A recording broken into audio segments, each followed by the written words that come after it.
جان ابزارامو بیارم تو رو بگیرم ببریم.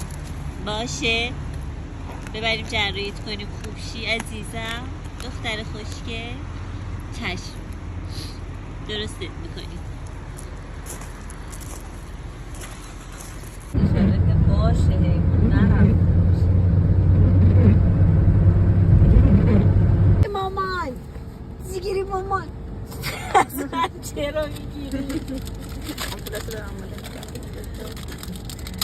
شله که موفق بشیم. من میگم بتمنی. مادم امروز اولین روزیه که زور نرفتم خونه.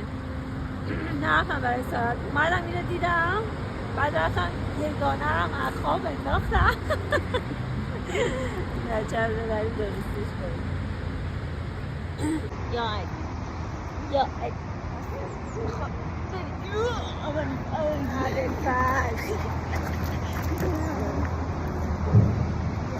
بریم دکتر. آره جاده قشنگه نگاه میکنی عزیزم. بریم بچه رو خوبش کنیم عقیمش کنیم تودهاشو برداریم. قربونه تو برم من. اسمشو چی بذاریم؟ تو کامنت ها بگیم. مثلا از قدیم گفتن ادب سگ به از نژاد اوست. دیگه چجوری نشسته مؤدب مهربون. الان یه شیتزو میذاشتیم اونجا یه پامه آره خود میکرد. به خدا خوشت برو من کنی تو رو میگیرم.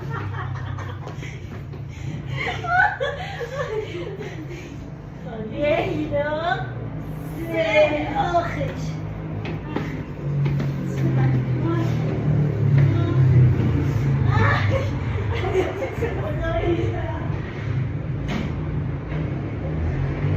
خوشگل مامان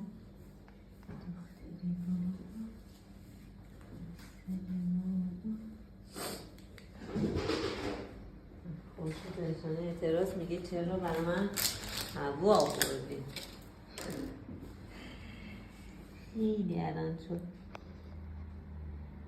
بیمزه هم چکار کنم. ذات بیمزه با مزه نگردد چون که بنیانش بد است. خانم دکتر هوا رفت. نمیاد.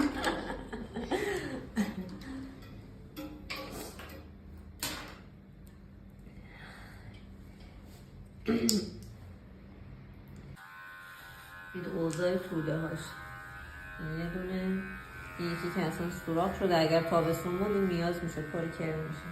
این توله است این توله است. حالا اینم نه اینم توله است. اینم یه توله بزرگه دیگه.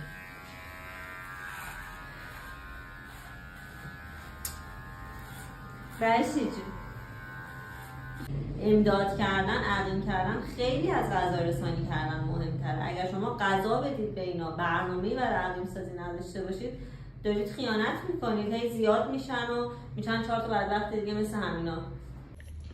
سلام عزیزم. سلام فرشی کوچولو. اسم شما رو چی بذاریم؟ خوشدله. اسم شما دغدغه من همیشه اسم شماست. چی بذاریم اسم تو بقیهاتو نکنی نانا. اونا رو هم برمیداریم مامانی اونا رو هم درست میکنیم. برم